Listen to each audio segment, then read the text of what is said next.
Hi. Hi, Mom. How is your baby? Your littlest baby? He's good. He's a good man. He's squirming. His body parts are growing and falling off.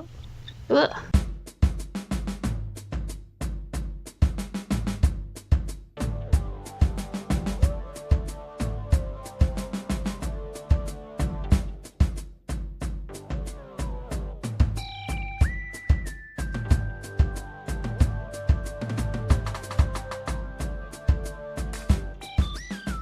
Here we are, and welcome to another episode. You can't start it like that. Why can't Like, you can't go from talking like a normal person to your sexy radio voice. Just do That's normal. NPR shy. There's like normal radio voice, and today was like a sexy one. Just normal. Welcome to the Friday Night Movie Podcast, where I'm joined by my sister and my oldest friend, Ilana. He returns to the show today. Welcome, Ilana. Welcome back. Thank you. Very excited to be back. And before we get going, just I'll go around and ask everybody how they're doing. Becky, calling in from California, how are you doing? I am doing extremely well because yesterday I received in the mail the a chocolate bar, a Canadian chocolate bar, my favorite chocolate bar.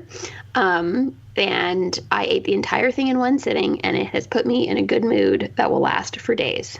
Did you get it as part of our... I got it as part. Well, it Indiegogo? wasn't like I wanted. Yeah, I got it as part of the. I wanted to, I didn't know if you wanted to talk about that. I don't want to talk about it too much, but it's part of the. As part of the Indiegogo campaign for What Does It Eat's new EP, that was one of my rewards I received in the mail. It was a crunchy bar. It was worth every penny.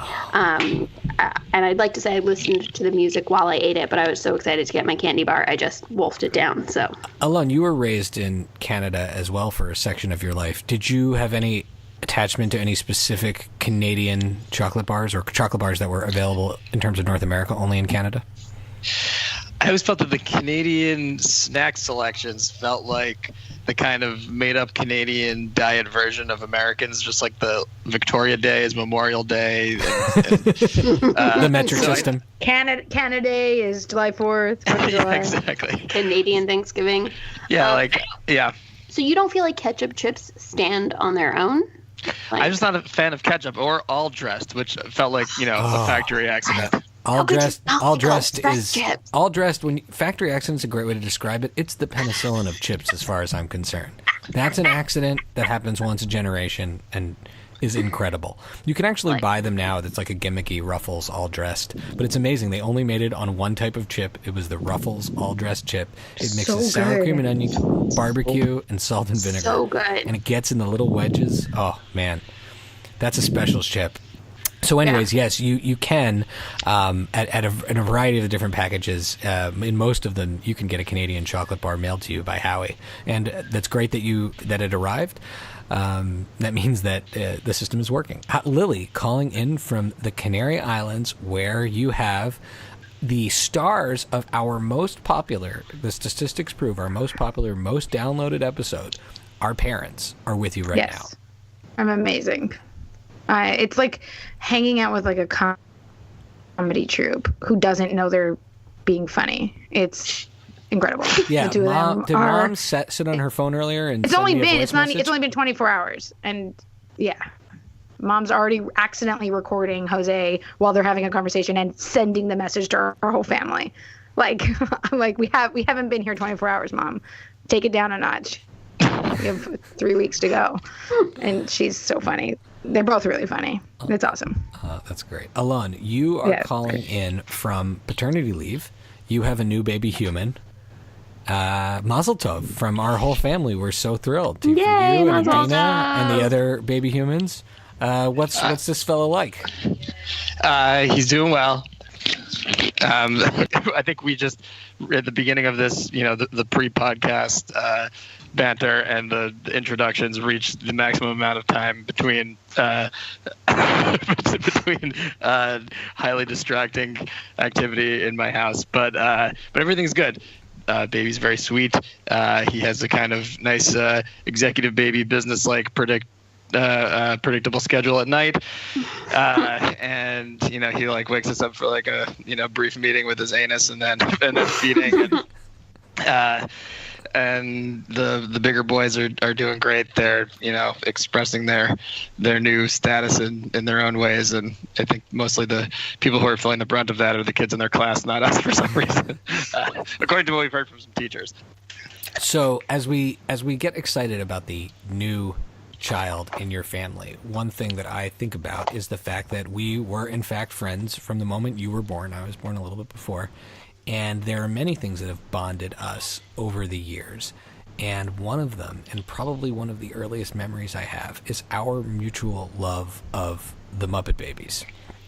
And coincidentally, we had planned this episode earlier this week, but our buddies at the We Don't Know What We're Talking About podcast, Pink Rabbit and Purple Dragon, actually talked about the Muppet Babies and the Muppet Babies McDonald's toys. Do you remember those? Oh, I do. Yeah, I remember those. Kermit on a skateboard and all that last week. Yes. So I was sure. very excited. I feel like this is well timed that we brought you on to talk about this right now. So the Muppet Babies, as a pillar of our friendship, we asked our sisters my sisters to watch the show. But Ilana, start us off. How does the Muppet Babies relate to our friendship? I've told them that they can understand us better by watching this show. Well, we used to watch Muppet Babies when we were, I don't know what age. It could, conceivably and believably to me, it could be we were, 6 and 4. We could have been like 15 and 13 when we were enjoying these episodes. But we'd watch them, and then we would have sleepovers, and we would kind of review the episodes together at night. And there were particular episodes that we really loved and got extremely excited when we caught them, because I think we ended up seeing almost all of them and waiting for the best repeats. Yeah, and the all-time, the holy grail, the greatest episode, and this can be found in a variety of places online if you look hard enough, is episode 10 of season 1, I think, and it is called Gonzo's Video Show. And we all watched that episode. I watched it with the kids, who, by the way, were mesmerized by it. Like, it was the one episode they wanted to see. I said, hey, you guys want to watch Muppet Babies? They said, please let us watch that one. So, Lily and Becky, you guys watched Gonzo's Video Show. Would you like me to kind of recap it quickly, or do you want to just go? I think that's important. No, I think it's important for listeners because they'll have no idea what it's about. Okay, so Muppet Babies was a cartoon, Saturday morning cartoon TV show where the premise was that the Muppets, or some of the core Muppets, Rolf, Kermit, Miss Piggy, Fozzie, Gonzo, who at the same time must have been on the Muppet Show, right? The Muppet Show might still have been on, like the original Muppet Show might still have been on, but it was towards the end of the airing, I think, of the original show. And so it was those Muppets. Animal was there, and they lived in a nursery, and they were taken care of by Nanny, who was this older woman who you only ever really saw green socks. I think at one point in one episode when they have like Nanny's special day, you see the top of her head, you see her hair. And when they give her like a little crown. But in general, you saw these green and white striped socks, and she'd come in and talk to them, and then they'd go back and have imagination-oriented adventures in every show. And you'd have different guest stars. Bunsen and Beaker would sometimes get dropped off by their parents. I don't know if they had the same parents. Yeah. I have a lot of questions about that. And what was also interesting is that a Muppet who I don't think appeared in any other medium was added for this show, and that is Scooter's twin sister, Skeeter, who is a female version of Scooter, essentially. And she also lives with them in the nursery. I don't really know what happened to her until the time of the Muppet Show. Maybe she left show business. I hope no tragedy befell her. In any event, the Gonzo's Video Show, it begins with Nanny bringing in an old-fashioned VHS camcorder that... Are there cars she driving thinks is a good episode? Idea. And the Muppet Babies are probably in the 3 or 4 age, maybe 5. Right. Like some are potty trained, some aren't. Here's an expensive piece of video equipment that you guys can borrow. I just have to return it in an hour to the shop. Yeah, so give it to Animal, who's either right. a baby or a severely mentally ill adult. Who wears a diaper. And not only that, she was using it to film her tennis lesson. So she practiced her swing. She was very serious about videoing her swing.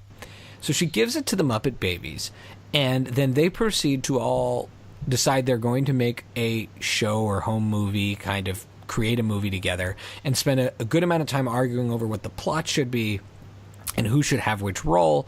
And it ultimately resolves in them doing their own version of Star Wars, in which is almost, and then at the end of the episode, they show this short parody version of Star Wars that these Muppet Babies came up with. And aside from it being Star Wars related, again, another representation of Star Wars that is more true to Star Wars than The Last Jedi.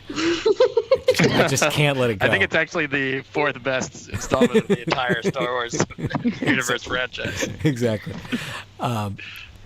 In addition to that, there's just great stuff in terms of using your imagination, and you also see a lot of the very typical relationships that you see in the episode between all of the various characters.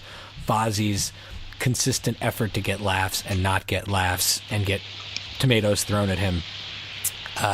And the strange cat and mouse game what is that noise? What does that sound? Someone have cars driving by? Yeah, I had to go onto my balcony because there's nowhere else to get away. Okay. So I suggest... So there's ambient traffic noise now. Okay, I suggest muting in between speaking parts. Okay, I'm going to go to a quieter place. Okay. So... Anyways, you see a lot about their relationships. Okay, so I've laid it out. Lily and Becky. Lily, what is your reaction to this show?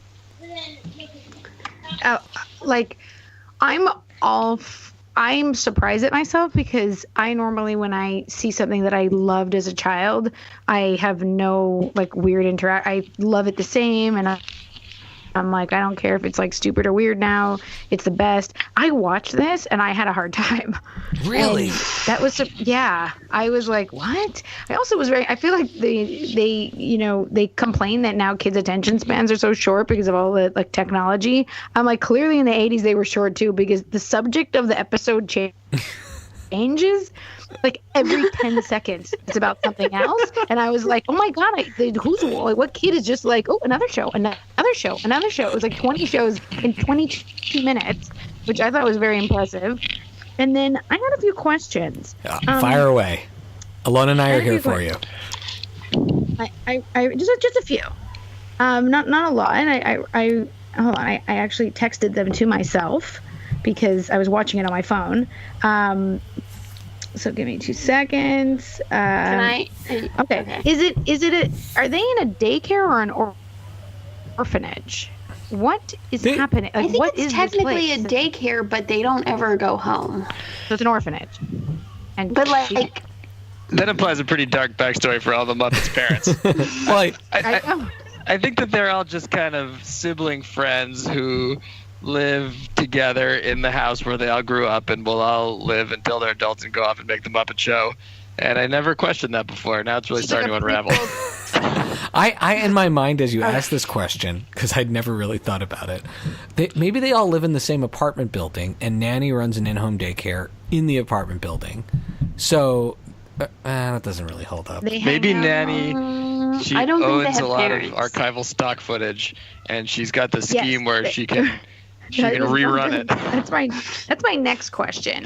So what I did love about it today and then is the whole imagination thing. And that's really cool. But the archival stock footage as an adult, I was like, where did somebody come up with that? B, that's a lot of research somebody has to do for each one of these episodes. Right, and this was before the internet and video archive. Black and white. Right, exactly. Somebody had to go pull the film. So just so people understand, when the Muppet Babies do an imagination sequence, they will pull out film footage both from documentary and actual famous movies and work it into the show and superimpose the characters on them. And that's actually one of the rumors I have read as to why the show has never been re-released, is that to go and get all of the rights from all of the different movies and music that they use in the show is impossible. And so that led me to ask the question of how did they have the rights then? And I know they might not have. George Lucas, worked with Jim Henson. Did he not? Oh, well, maybe he allowed the Star Wars stuff. But they referenced a ton of other stuff throughout the show. Right, but even just the Star Wars stuff is pretty tough to just throw in there. They use actual footage. Well, now Disney owns both. Which I thought was hilarious. Now Disney, so it doesn't matter. Yeah. But the other question I had was, did Becky see herself in any of these characters? Oh, wow. Because it's a film episode. Oh, a film episode. So it's like about making a film, and I was sitting there going, I wonder why Becky's watching this. Does she identify with any one of these? I identify with the process, Well, I identify with any one of the characters, but I identify with the process. And I thought, what actually really did upset me, though? Like, I felt like it because I produce, I produce films and shorter pieces and whatnot. And when Miss Piggy names herself the producer and then they go, well, what's a producer? The producer gets to fire the director. I was like, whoa, lady, take it down a notch. I mean, you're not, your job is to take care of the crew. Your job is to protect them. You don't just go around firing people. And I felt like she gave, my line of work a very bad name. I was upset about that. That's number one. How much did this remind you of an indie film production, though? I would say it is like 70% accurate. That's pretty good. It's pretty close. But my question, really, what I was left wondering is, Shai and Alon, when you guys were kids and teens, you used to love to make your own video productions. Well, I assume this inspired How much did this inspire that? Your own budding film duo career. There is no question in my mind when I watch this episode that I realize if there was anything that influenced me other than Weird Al Yankovic to create the home masterpieces that we created, that this has to have been it. Because this has to have been the earliest thing I would have ever seen that involves little kids creating something with video. I think we both saw Gonzo as a role model, as he was intended to be. Oh, yeah. As he was intended, although there are some questionable shots, I will say, that he does. He's going around and he's getting a whole bunch of shots. And at one point, he does a very long close-up, like a long take of Kermit's crotch that goes on for like 10 seconds. And I'm just going like, this is super weird. But just by the way, I don't know if anyone... I mean, they were pushing boundaries all the time. Yeah, they really were. Yeah. Very edgy. I mean, they were showing the first example, besides of a domestic abuse, they were also showing the first example of, like, clearly Gonzo, who, like, likes to be dominated by his partner. Because when Piggy, like, abuses him and throws the bucket of popcorn on his head, he's like, I love her so much. And I was like, whoa, that's pretty racy. Yeah, it's right. So he's examining Kermit to see what does Kermit have that attracts Piggy. Right. Exactly. He's curious about frog genitalia. Who knows what Gonzo genitalia is? I gotta tell you, doesn't look like there's much there. He's a baby. So I think this show does, He's a baby. without making too much light of it, what do you guys think of the relationship depicted between Piggy and Kermit, which, has been depicted in many mediums? This isn't the first place that we've seen the Piggy-Kermit relationship. Well, I get why they got divorced recently. It continues to be problematic. It continues to be problematic, this is a very strange representation of male-female partnering, love, whatnot. But it is progressive in that it has and always will be interspecies. That's true. Agreed. Very much so. Very much so. But it is pretty abusive. It's very abusive. We've talked about this before on the show. Yeah, I think we talked about it the last time I was on. For some reason, we It's just like our sleepovers. Well, it's hard not to talk about it. It's just like our sleepovers. Go ahead. I actually couldn't open the file. So what I did was I went on YouTube to see what they had, and they had a lot of interesting kind of piratey, bootleggy videos that had like a lens flare on it the whole time, and it was sped up 25%. That's the one I made my kids watch, and I think that they just started stabbing each other with forks and stuff, paying attention. And they had one where it's like it's only in a quarter of the screen, and then the rest of the screen is a moving image of space. But what I've seen that really one. struck me, you can watch a lot that way if you can tolerate it. And it's at normal speed. So I felt like I was like, this is how children around the world now watch Muppet Babies from 1986. That I really like that conceit where the imaginative world is more quote unquote like realistic or naturalistic than the reality world, which is something that I love from Calvin and Hobbes too. I think that I was always attracted to that idea that like the imagination is kind of more vivid and fleshed out and real, but also with zany stock footage than the reality that they were living in. And I think that's something that always attracted me also, and that they're always like working out their anxieties with each other. They're all worried about something's going to happen, and the other one says, no, it's not going to be that, it's going to be this. And then they play out all those scenarios imaginatively, try to solve their problems creatively. And so I was like, oh, I really like this show, but my kids didn't care. I was like, this is the one thing I can transmit to you. This everything I believe in, or at least I'm kind of projecting onto the show, is the thing that I care about, and you guys are just eating noodles. Please. So I will say, my kids got up this morning at 6:30, 7 o'clock, and played together until 9 while we rested. And I firmly believe that the Muppet Babies' influence on me and imaginative play is what has made me commit to putting my kids in the situation where you have to do that. But it's been a long road. It's been a long road to get them to that point. So I think that kind of fun for kids is really good, but it doesn't come super easy. Okay, let's talk about some of the characters. First of all, Skeeter. What do you guys think of Skeeter? Created for the show, kind of like the way Harley Quinn was created for the animated Batman and kind of became a bigger. But I guess Skeeter didn't really catch on. Well, yeah, clearly because no one has a lot to say here. So I guess they realized they had to put another girl character in. Yeah, I think probably. But Scooter himself is kind of just such like a, even like looks just like a featureless orange sock. They tried to spice him up with a twin. Who shows her belly. That's like her big identifying feature. Yeah, I mean they tried to give her a prominent role. They're obviously trying to push the franchise forward in some way with the different characters, but really, you just want to see more Gonzo. But even and this is a spoiler alert for The Last Jedi, even the Muppets, because I always accepted Skeeter, even the Muppets were like, let's make the new character related to the other characters somehow. So that there's some reason for us to care about them.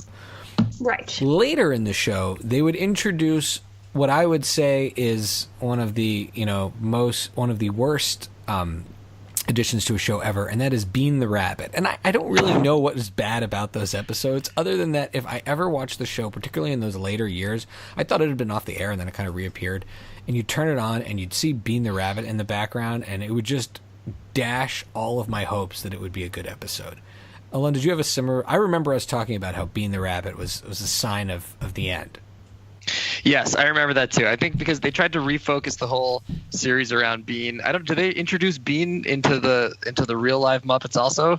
Or were they trying to... I think he was a character in the Muppets. I think Bean was a little rabbit that would appear.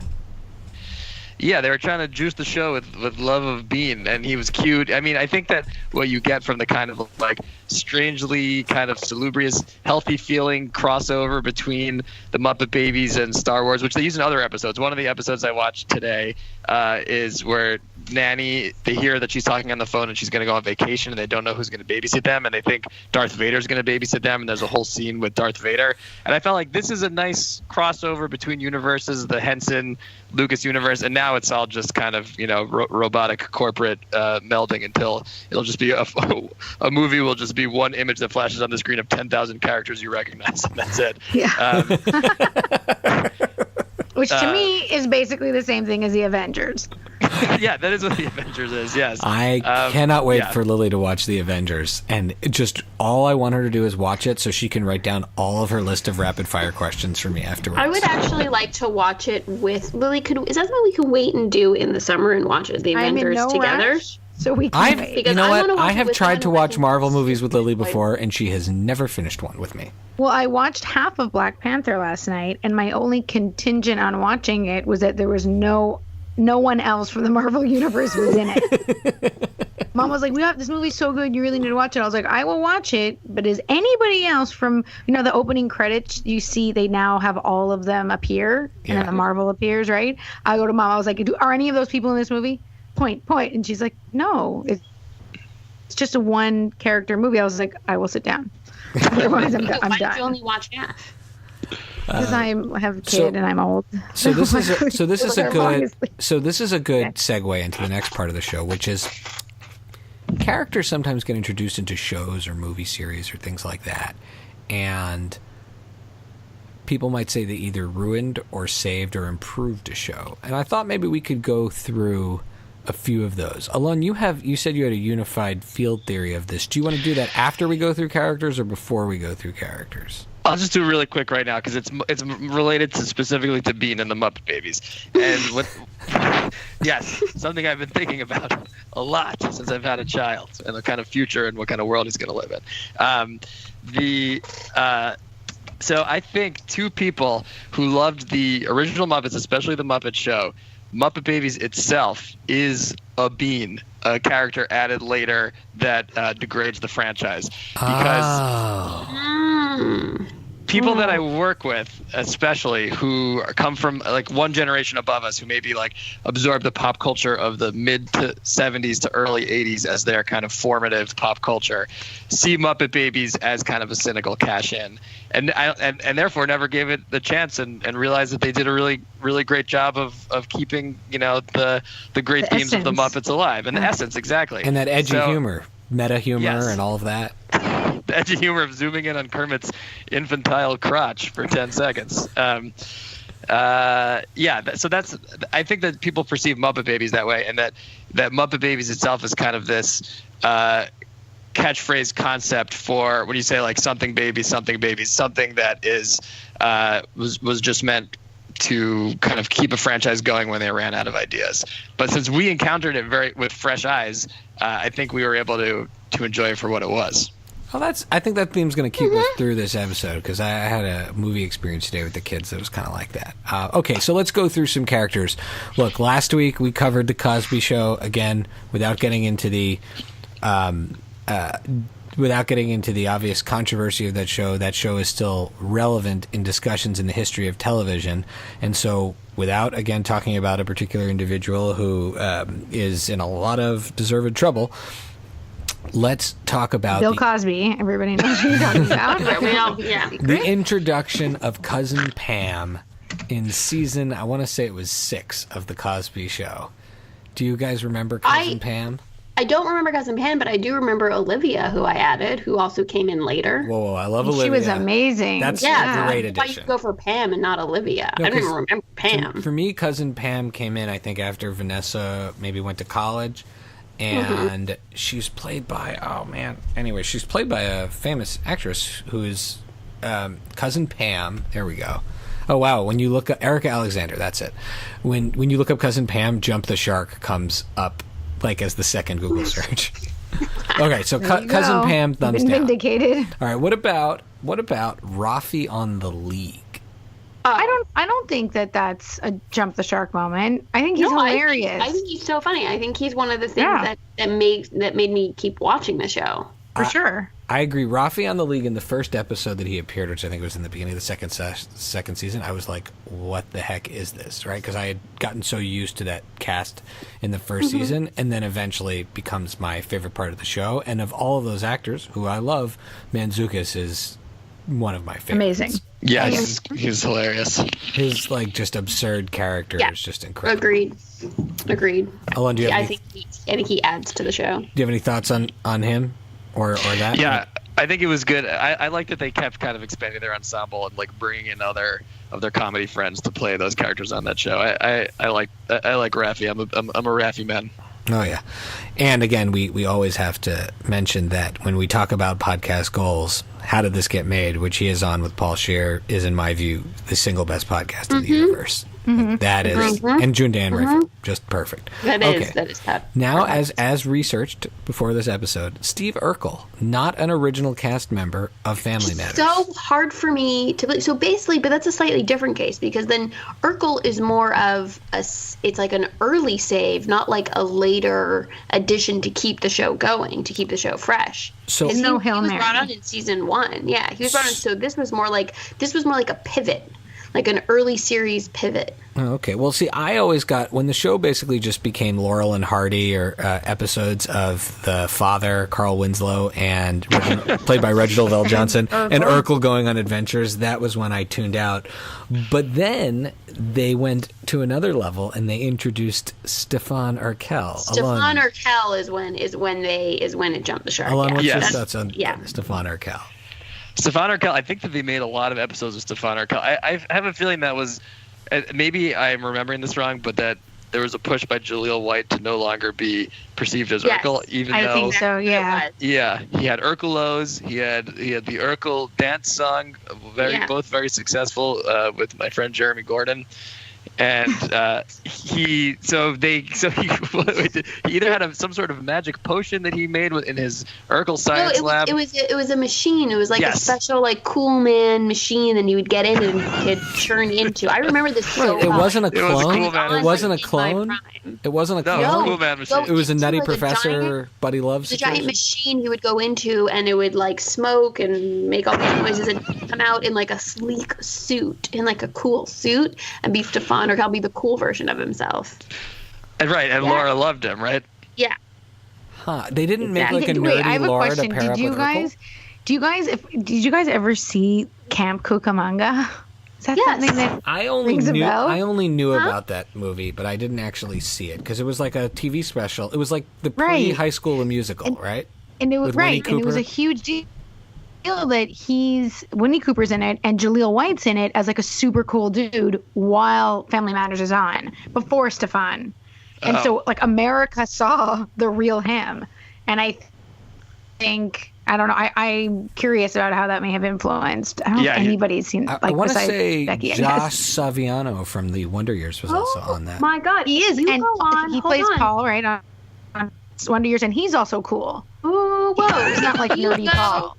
Sounds like a really nerdy. Sounds like just like Jewish summer camp, actually, because it's people who are obviously super nerdy that somehow become cool when they go to camp. Just like if you go on IMDb, right? Exactly. If you go on IMDb and you look up Family Matters, Jaleel White is credited as Steve Urkel / Stefan Urkel. Right. He was on. It was such a. I guess it had to be this was such a big character for him that he needed to be credited as both, even though he's really just Steve Urkel. Unless he just added that himself. I feel like he added Stefan Urkel because he's whoa. People also need to remember that I played If you're on the Family Matters IMDb, what does it say? There was no, I don't know. You'd have to look episode by episode to know what year he came out. Because Camp Cucamonga is from 1990. So I'm just curious. When Stefan Urkel. Yeah, if it has to correlate with Camp Cucamonga. Halfway through. No, it has to be because the show...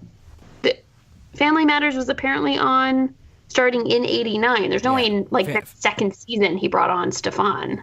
No, he probably eventually worked in a Cucamonga clause into his contract that we need the Cucamonga Jaleel White. I said he did Camp Cucamonga before.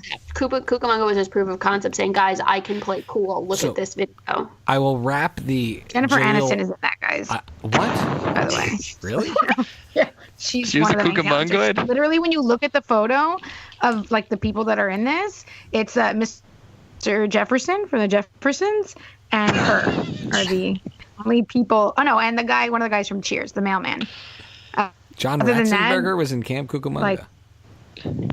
Yeah, I mean, this is you guys should definitely Google this. Well, I think we need to find that, and that will be the topic of an episode. I think that's a whole episode. All the stuff you make us watch, I think you need to get this. I'm on it. I will find it. All right. You freaking buyer.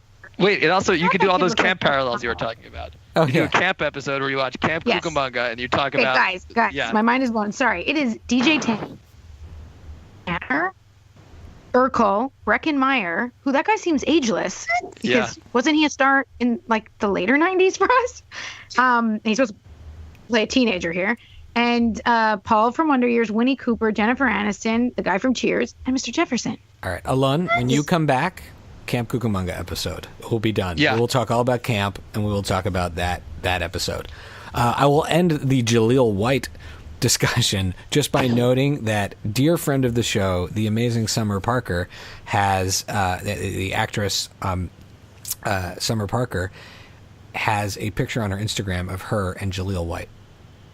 which I just flagged for you guys, which is awesome. So when she comes back, we'll have to ask her about what the real Jaleel White is like. And is he Jaleel White or is he Jaleel White? Oh, right. Is he the cool? His cool version. Your alter ego. All right. So, all right, let's move on. We talked about babies. Are there any shows that you would want to see made into babies versions? Like, there's a show, Teen Titans Go, I've talked about a lot, and we saw a preview for the film, which looks hilarious, that the kids watch. Shy, I'm looking at your show notes, and 100% I do not want to see baby Sons of Anarchy. I do not want to see, like, small children shooting each other up. Thank you very much. Like, that is not I definitely want to see Baby Friends. I want to see Baby Parks and Rec 100%. I would like to I want to see Baby Friends. I think, first of all, Baby Sons of Anarchy wouldn't be violent. You would have them be, like with water just guns like in, like, and leather riding jackets and like little water guns and riding tricycles. Like, you'd have a little Bobby Elvis, and you could have little toys that go with the characters. I still don't want to see. What are they smuggling? What drugs and guns are they smuggling? What's the version of that? They're smuggling like sugar food. Cereals or whatever. They're smuggling junk food and slingshots. No part of me wants to see it. I definitely don't want to see this though. This is cute. Very cute show. All right, an animated Parks and Rec Babies. Everyone wants to see that. Yes. Could you imagine voiced by the original cast? I'd like to see That's a true. tiny Snow walking around with binders. And baby Retta, who's baby Retta would be amazing. Agreed. Okay. Baby, this is a cynical question we could all get behind. Yeah. Baby handmaids. That could be cute. You mean like The Handmaid's Tale? I have not seen that. You'd have a cool outfits. But in principle, there would be Halloween costume marketing for kids with that. We could do that. We don't need to wait. Just do that anyway. How about? Do you guys remember Mathnet? Square One? I feel like that's another hugely marketable one. A Mathnet show with like Kate Monday and whatever the other guy's name was. Oh yeah. George Friday maybe. And have them solving mysteries again animated with math. Okay, so this is a little bit broader question about Mathnet. It was part of Nova, right? Square One TV. Square One TV.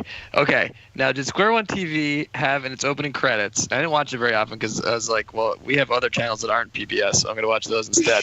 But I remember that part of the opening credits, they showed some sort of surgical procedure, or there was like an incision made with a scalpel into either skin or some other material that then it opened up into this like noxious orange mush.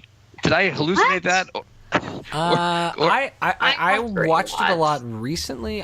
I don't 100% remember that, but now you're saying it, I'm like, well, maybe there's a doctor skit that they referenced. The opening of Square One that I remember was the cast kind of sitting on a couch, and they were sort of animated, like it was almost like a bunch of still pictures taken of them making like funny, wacky actor expressions. All right, this must be some nightmare that I had, but I couldn't watch it because I was afraid I was going to see the orange mush and I would get nauseated thinking about it. That's why I never watched it. No, Square One was a super cool show. I have a bunch of old episodes that are really worth watching. In fact, what you would love about Square One if you watch it now, Alon, is that how much old-timey, like, I don't know what years, but like there's tons of like Bogart references and Abbott and Costello references, and like skits are all plays on very famous comedy sketches over and over again, and all of these like very funny game show sketches. Like there's a lot of like sketch comedy component to it that as a kid I had no idea was supposed to be sketch comedy. My favorite bit in the whole show was the episode, it's called The Roman Numerals of Love, where these guys are in ancient Rome, and they're like a doo-wop band, and they have to sing a song with numbers, and they keep reading the numbers as letters. I am not surprised that I feel like we're really I'm not surprised in 2018 there is not another show that's popular for children about math. No, there are other shows. There's Peg Plus Cat. That's kind of like a hipster show. There's nothing with I doubt there's anything with live humans. Right? Well, it's all cartoons. Probably not. Any of the shows you guys are watching? Any of the shows you guys are watching that you'd like to see babies? Would you like to see Outlander babies? No. Too much. They're all very sexy shows. Too much thrusting. Yeah. Can't put that on a kids show. I don't know. I'm trying to. I said Friends. I'd like to see them as kids. all living together. Would you recast them, or would you do an animated show with their voices? Because you could get most of those actors. Would they live in an orphanage or a baby daycare? Which one? Baby daycare. It would be them. Baby daycare. Okay. So, and would the Ross Rachel thing be like Miss Piggy and Kermit? Or no, it wouldn't be. It would be reversed. Well, yeah. I mean, they would be the ones that are like the Piggy and Kermit, but just not abusive. So Ross would be Gonzo, really. Yes. Does Gonzo get the opposite? I don't know. And Chandler would be Fozzie. Yeah. So maybe Muppet Babies is Friends. Whoa, guys. We're really tapping into something here. This is a deep episode. Okay. Yeah. What are people watching these days that they would like to recommend? I like a tiny cute baby, Ilana. You have a new little baby to watch. Tiny little baby? I recommend staring at your infant's face and thinking about how he connects generations coming and behind, and how there's no way you can possibly live up to the promises made by a new life. Hey, I do that several times a day, so I'm with you. It's one of my favorite shows as well. I especially like to do it around 5 a.m. Yes.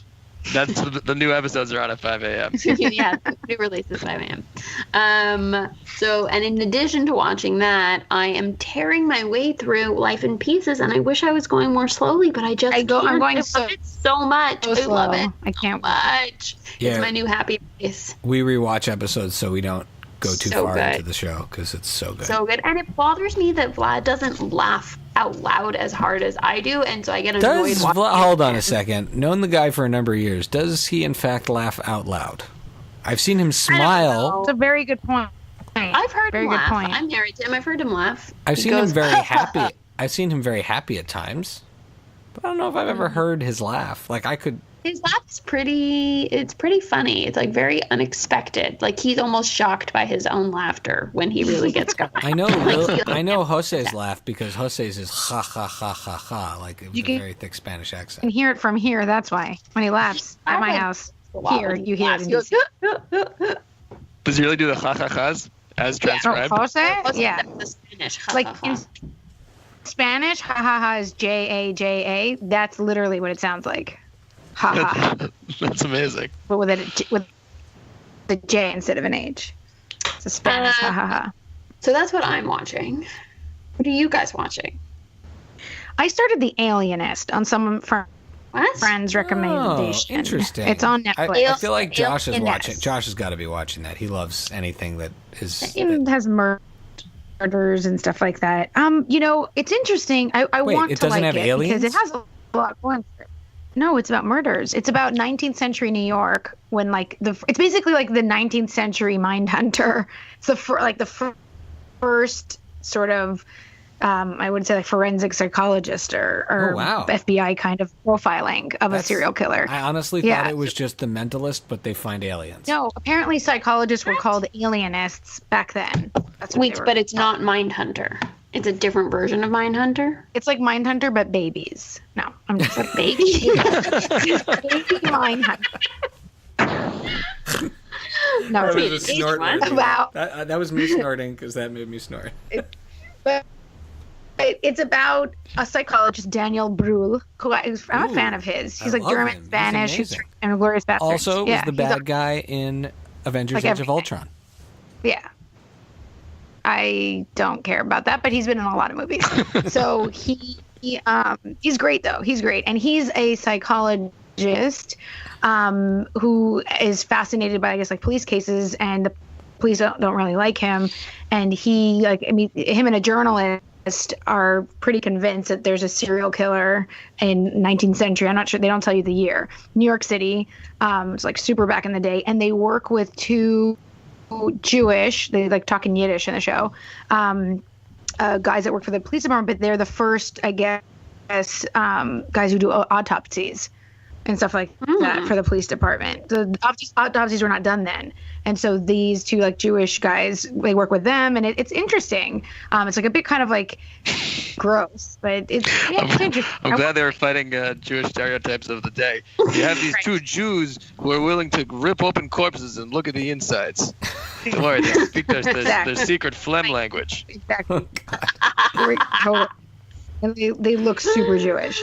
And they say like we're Jewish like 3 times.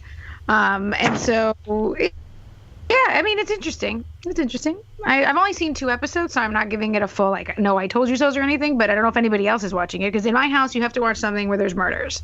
Like, you can't sit down on the couch on an evening and watch something. It has to have, like, murders or some kind of intensity. That's to somehow that is what goes. Yes, or billions, which makes no sense that my husband likes it, but for some reason he does. So when normally that's like the nighttime, and then I have one episode left. Do you watch it with like dubbing? Is it really billones? No. I really do watch it with closed captioning, like with the English subtitles, because that's all Showtime has. But billion is not a word in Spanish. No, that's a whole confusion thing. Is it milliard or something like that? It's like a million. Oh. They just stopped making. But it's dumb. So they stopped making up terms. They just stopped making. How about you, Ilana? Is there something you recommend? Yeah, oh, sorry, Lil. Do you have more? No, that's all. Lily is somehow that's what I'm watching. That's it. Like you said, that's all I'm watching. Do you guys have like a maternity leave show that you're watching? Like, is there a show that you guys getting you through the period? We haven't really settled into one. We've been watching the 2nd season of Atlanta slowly, which I've been enjoying a lot. Adina's dad has been really. Maybe you guys can help. I've been putting up strong resistance, but he really wants us to watch Lillehammer. He loves it so much. Oh my god! Is it about the Olympics? Oh my god! I have seen it. I have seen that show. And I have seen that show. This is one of the weirdest. You know how it's like when you and your spouse have to like see other shows, like see different shows. Yeah. This is one of those things that we started off together, and I was like, dude, this is like the weirdest show. I don't get. It's not like really funny. I don't really get why what the acting's not particularly good. It's really strange premise. And Vlad went down a Lilyhammer rabbit hole, and he watched the entire series by himself. He would stay up late at night watching it, and I had to piece out from that one. Wasn't that the first? Wasn't that the first Netflix show? Wasn't that the first? No, I'm not selling it. I'm telling you, it's a strange show. I want you to watch it just to see how bizarre. It's not the first Netflix show. I think it was HBO. It's so literally. It's not. It's like Steve Van Zandt plays a gangster who needs to go into witness protection, and he chooses to be sent to Lilyhammer, and then he lives in Lilyhammer and like kind of becomes a tough guy there. Yeah, it may be a JFD just for dads. And I don't know. It premiered. I don't know if I'm one of those dads. It premiered on Netflix in North America in 2012. It is really. It was one of the. I remember it being one of the first original shows that Netflix was pushing. Did it end? Did Lilyhammer end? Like, because I heard it. It had a few seasons. But I mean, did it have a proper ending? Because that's not a show I will watch if there's no proper ending. But Vlad loved this show. So someone out there, people do love it. It just was not me. He loved it. I think also Adina's dad taught a class in Lillehammer, Norway, and I think he liked seeing some of the same sights in restaurants. So maybe very narrow. That's one of Allie's criteria. You know, Lily and Becky have asked about Allie's criteria for liking things. One of her criteria is seeing cities that she knows. So like, oh, London's in this. Washington, D.C. Super. I love it. Hey, if she likes stock footage of cities, she should watch Muppet Babies. Very, very cool. Amazing. Okay, so Lilyhammer. So I have to give Becky I told you show status. And the rules of I told you show is that if someone recommends a show to you and you end up liking it quite a lot, it can't just be like, oh, that's all right. But I give Becky I told you show status because I really got into by the end of it. Get Shorty on Epix or whatever it's called. I don't know. The show got renewed for a 2nd season, which I'm thrilled about, but I don't know who the heck has been able to watch it. But that might free it from having to deal with ratings or anything like that. Stars Chris O'Dowd. Ray Romano is amazing in it. And it has a lot of elements of Get Shorty the movie and Be Cool the movie without, but it's much darker. It's much less of a straight up comedy, but it's in general it's just like crime in Hollywood, but with a humorous edge. It's really good. The season wrapped up really, really, really well. The story's not over, of course, but I thought the last couple episodes in particular were really strong. Right, it's well done. It's It's got a great slow burn, and the ending to the season is quite good. Yeah, it's much. So, maybe I can get Acosta to watch it. It's much cooler than I thought it would. It's almost done a disservice by being called Get Shorty. I guess they had to call it that because it pulls so much from. Not that none of the characters are the same, but it's someone would say the premise. The premise, which is gangster goes to Hollywood. But Ray Romano, how good is Ray Romano in it? He's so good in it. Yeah, he's great in it as the director. Yeah. He's, I guess, similar to the Gene Hackman character, but a much more complex version of that character. Really good show.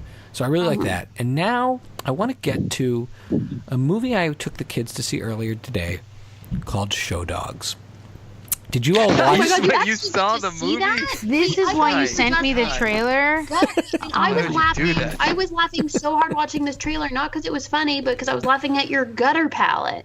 So I would like. I can't believe you actually spent money on this movie. So you guys. Wait. By the maker of Beverly Hills Chihuahua. Is that what it is? Do you have Christopher no shame? Nolan of grotesque talking shit dog movies? Yes. That is what his IMDb says, whoever this guy is. I didn't even know that. So did you guys? I cannot believe in the trailer. Admitted that They were proud of it. I've never been so admonished. So I would like your all description of the trailer of what you saw, and then I'll tell you about the experience of seeing this movie. Our description of the trailer is, I think Ilana already summed it up. Repeat what you just said while we were all laughing. Something shit dog trailer? No. I mean the plot. What did you see in the commercial? What did it say to you? I did not watch the preview before seeing this movie. What did it say to me? That Will Arnett needs a better agent. That's Yeah, take a cast of people you respect, and then avert your face. It's like. It's like Turner and Hooch, except that Hooch appears to be a broad African American cop stereotype who talks with a horribly grotesque rubberized CGI mouth, and it might be it falls somewhere between Training Day and. Beverly Hills Chihuahua? Beverly Hills Chihuahua. Yeah, if you combine those two concepts and then add like 70% more farts per scene. There were many animal genitalia and fart scenes in this movie. Okay, so I don't want to ruin it for anyone, but here's the story. Allie's best friend Orly is in town, and they were out at a brunch or watching the royal wedding. Orly, by the way, who is the amazing author of the Happily Ever After Life series, the young adult series. So she was in town and they were off doing their thing, and I said, I'll take the kids. And so I love going to an early morning movie with the kids. I love going to the movies at like 10:30 in the morning because it's over at lunchtime. You have so much day left. Like I always found it I love the movies, but I always found it a little depressing if you go in like 4 and you come out and it's nighttime. And I looked in the apps to see what shows are available and what movies were out this week. And I looked for, it's rainy, or it's what's the kids movie that's out this week, and that's the kids movie. I bet this movie does really well because it's pouring rain and people are like, I gotta take my kids to a movie. Oh, this is the only kids movie. Like the closest thing to a kids movie after this is Avengers Infinity War, and I love taking my kids to things that are inappropriate for them, but it's a really long movie and it's quite dark. It's not something and Deadpool 2, right? Those are the closest thing to kids movies. I don't. Which, by the way, how many times my daughter asked if she could see Deadpool, I found unnerving. So you brought that on yourself, though. So we went to see Show Dogs, which the movie poster is Will Arnett holding an FBI badge and then a series of dogs. One of them wearing like a cucumber mask mush on its face, implying that it's getting ready to be beautified.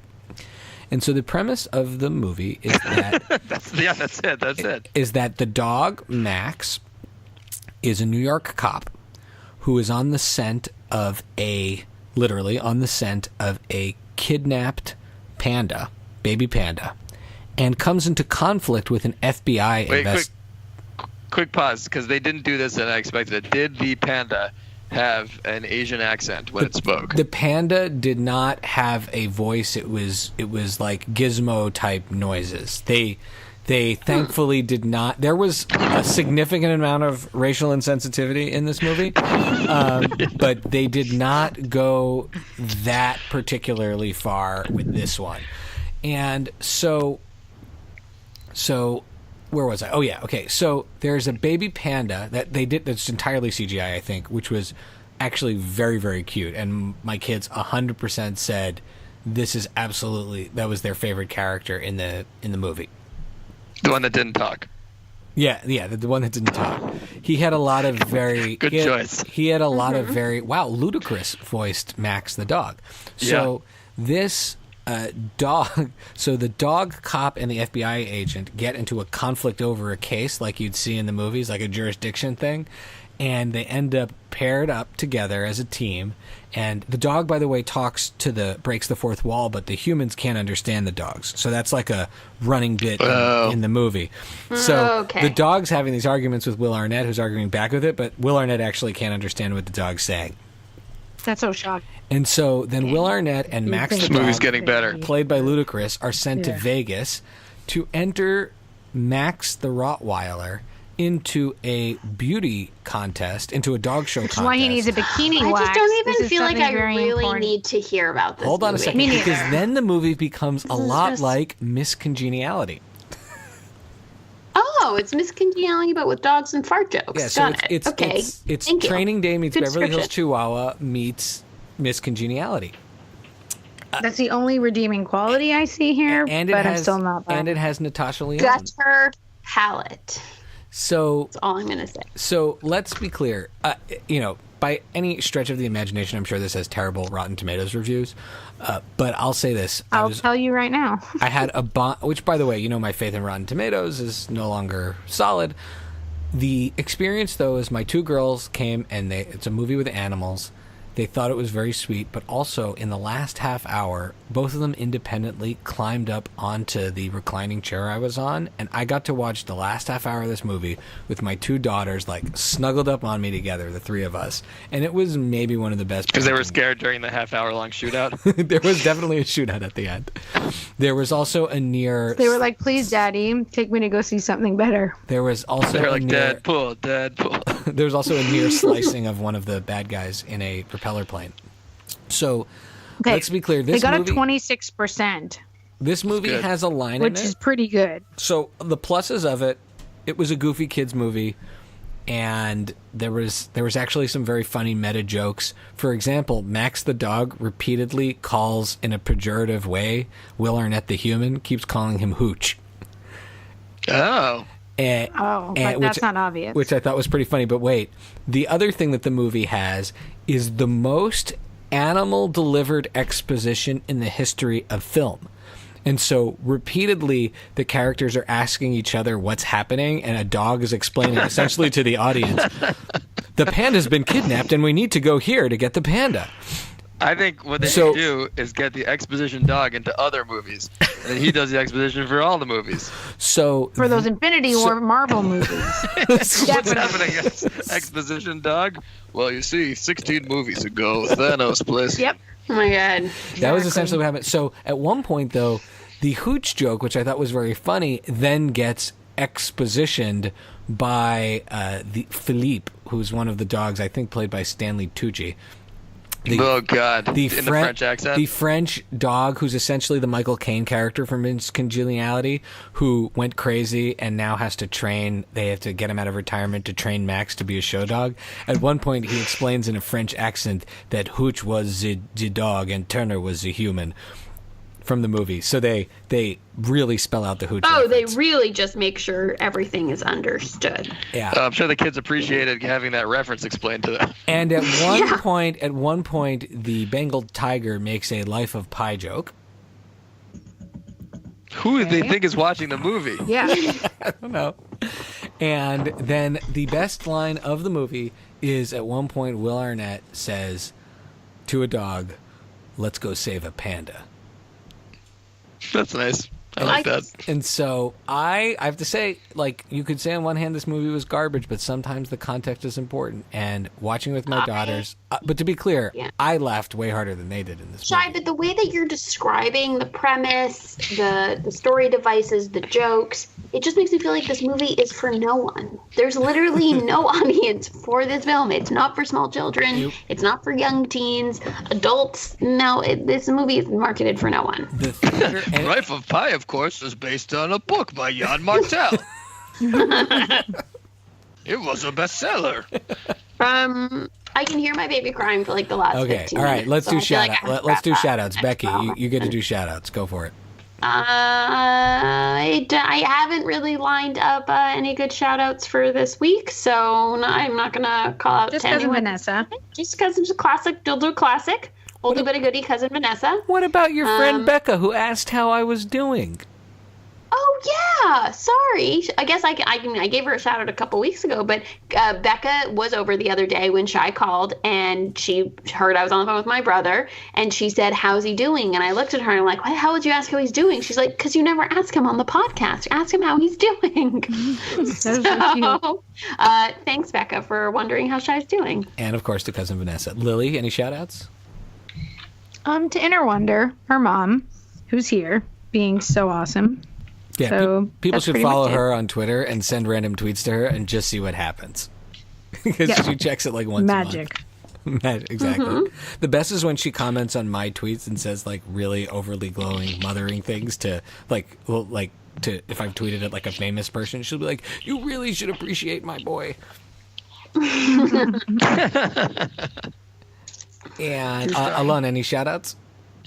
Shout out to you guys for having me back on. It was really fun. And I'll shout out to Adina for hanging out with our 1,700 children while I did this.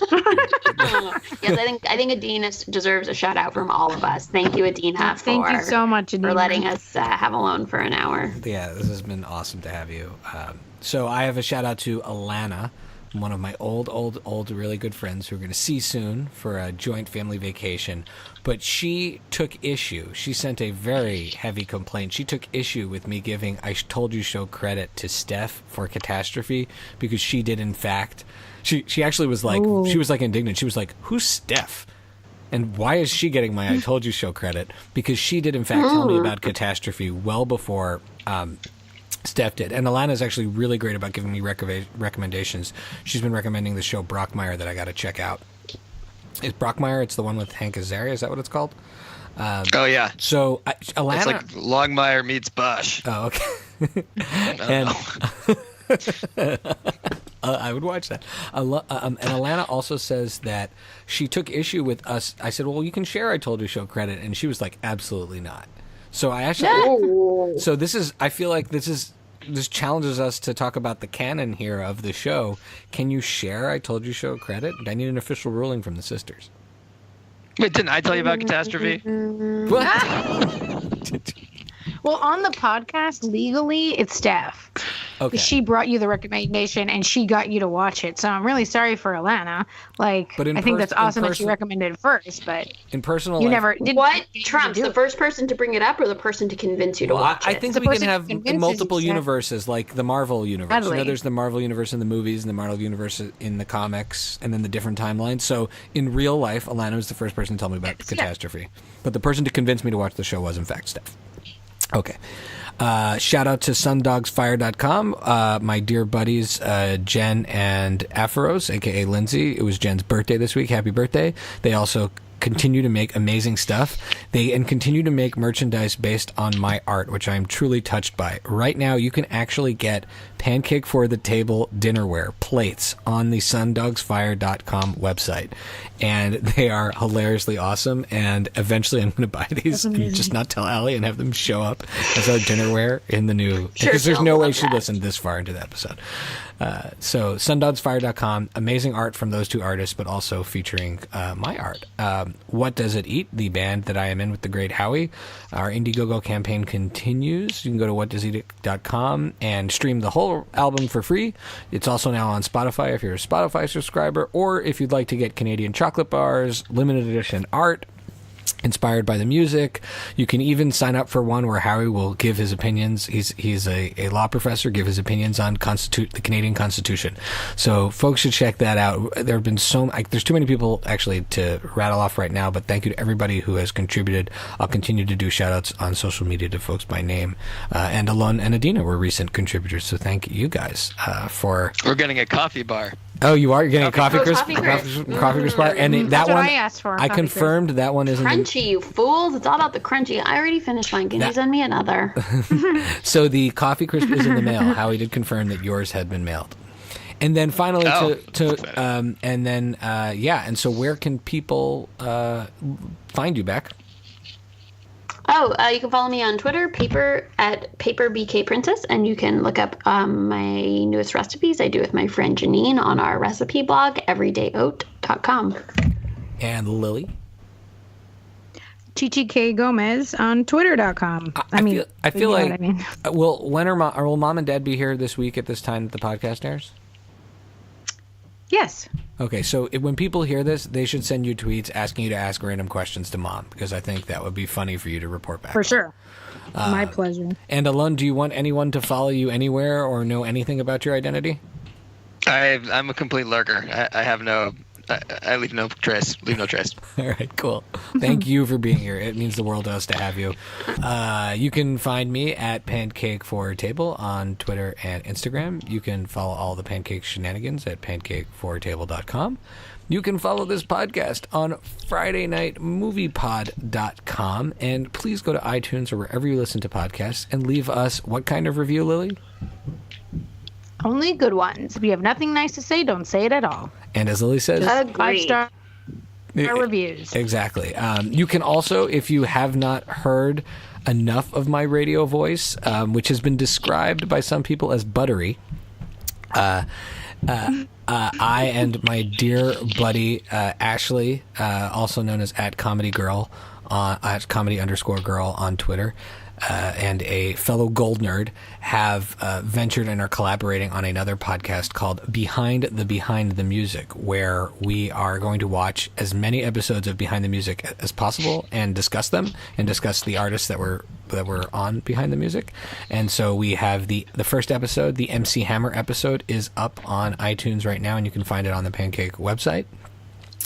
And the next episode is coming that has already been recorded, talks about the mamas and the papas. And so I recommend folks check that out. Thank you, everybody, for listening. And the theme music kicks in. Everybody dances. You dancing? We're dancing. Dancing? All right, dancing. All right. Have a great week, everyone. Bye. You too. Bye. Bye. So fun. Love to Adina. Kiddo. Yeah. Love to everyone, and thanks for having me on. It was extremely fun.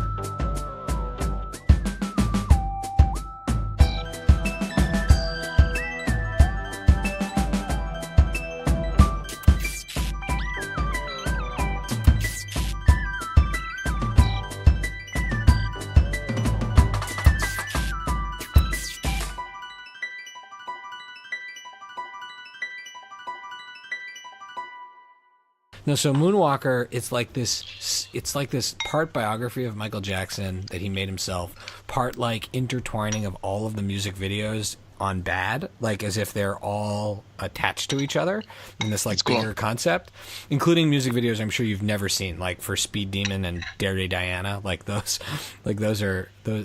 don't think anyone's really seen those. And then it ends with this like 30-minute short film all built around the Smooth Criminal song, which includes Joe Pesci playing like this crazy evil drug dealer that he really has likes tarantulas. That really likes tarantulas. That Michael Jackson is like a shapeshifter that turns into a Lamborghini and fights. And anyways, so Smooth Criminal, the video, takes place in the middle of that story. That is one part of the extended Michael Jackson universe I missed. I did play a lot of Michael Jackson Moonwalker on Genesis, though, where you could do a moonwalking power and it would get all of the bad guys on the screen, which were usually zombies, to moonwalk with you, and then they would die afterwards. It was a really good game.